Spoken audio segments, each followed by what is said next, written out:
And thank you. So yeah, I think so. A lot of times when we're hitting takedowns, a good rule of thumb is like you want to pass the guard on the way down, and that's cool. But in this EBI rule set, there's no points, so you're not going to get any brownie points or for the takedown. But if you want to put him on his back, that's okay. But with the buggy choke, it's actually a little bit more dangerous to be inside mount. So I think since we're working on half guard passes and we can work a half guard pass, oh thanks Robert, to the mount style, I would recommend like if you're going for like any single, whatever, if we got the single and we get a finish, let's imagine that finishing on the ground, boom, fall, cool. If we get to the half guard and we start working the passes we're working, I think that's a little bit of a better situation because if our head, the buggy choke is gonna be an issue when our head's like at the hip. If our head's up here, it's not gonna be an issue, right? If it's over here, it's not gonna be an issue.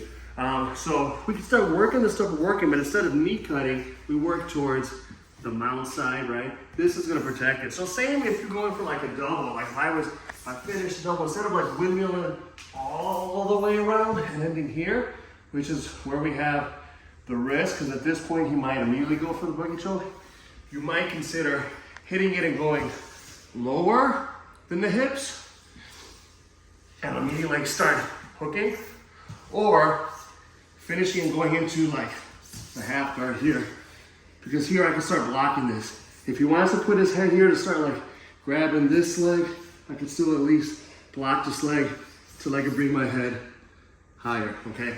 So if we go for takedowns, we hit it. Let's think about going to half guard, because from half guard, we can start going to mount. If you're clearing the legs, go even lower and just try to like extend this and come up, maybe start working into the mount here. Now, if you want to go from here to like side mount, that's okay. Just raise our head up as we pass, okay? If we can get a takedown and stay on our feet, that's good too, because then we can start working our passes from here and our head's not in a danger zone for the buggy choke. When we're standing passing, for this guy in particular, we just have to be aware that like he has more space to start attacking our legs. So gives with one hand, takes with the other, but it's something to keep in mind. You can dump them and stand up and start working the pass. Just be aware that you really gotta like pressure his stuff. You gotta keep his legs apart. If I'm on this side, we're gonna start trying to dig and come under here. So we've gotta keep the spar leg away. We've gotta start smashing here. Again, if you wanna start a knee cut, that's cool. But against this particular threat, I would consider going to the mount side as well, okay? If you wanna go also, if you get a takedown anywhere, if you get a takedown and you pass, knee on belly. There's no risk of the buggy choke here. Again, if we don't have a good knee on belly, they can start bumping and threatening our legs here, all right? If we get to side mount right away, you want to pop up right away to knee on belly, that's a good way to mitigate. If you get to side mount and you can right away start working to eye position, there's not going to be any buggy choke there.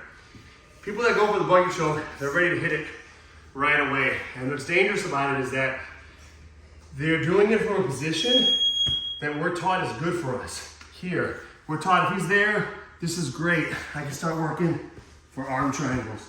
And it is good, but it's a little dangerous. So I would say instead of trying to like, let him be here and then try to work for an arm triangle, because chances are he's gonna do this really fast. He'll hammer down, curl up, yeah, it's a tough situation, okay? I would say if you end up in side mount, you want to immediately start attacking this arm. Even if you don't have a submission, you're minding it, right?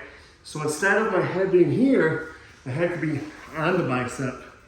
I start minding it, I can switch the grip, working in here. He needs this far side arm free to attack the buggy choke, right? He needs it free. Whether or not I have a submission here, it might give me enough time to go to eye position, or I can hang out, I can start attacking this, whatever you want, right?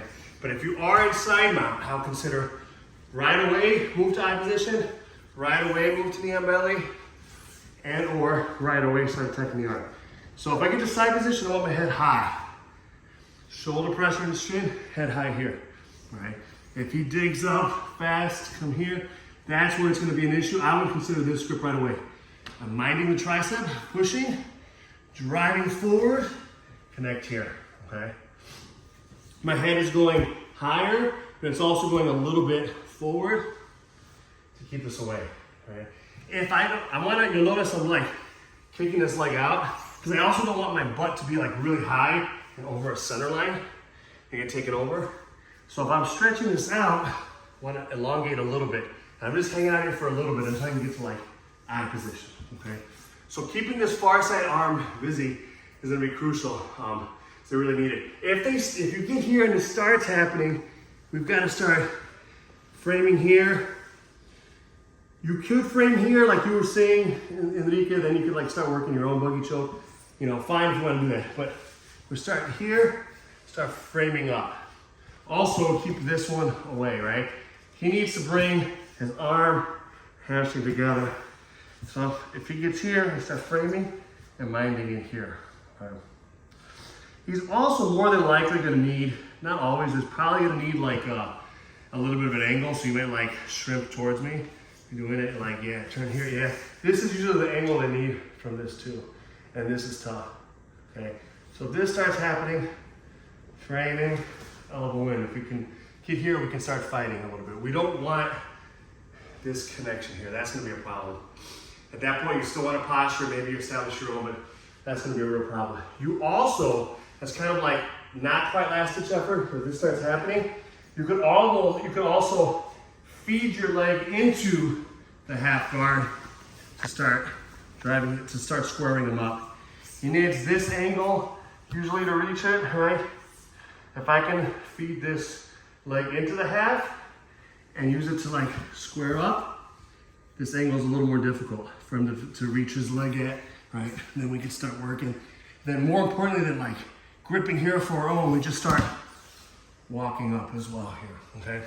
So consider finishing takedowns into the half guard.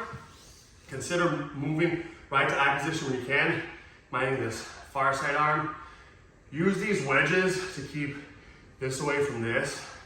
And just be aware if you are doing knee on belly or if you're just doing standing passes that it's gonna give him a little more space to work for the legs. So it's just a risk you're gonna take. And if you're passing a half guard, start passing towards the mount side, not knee cut side, all right?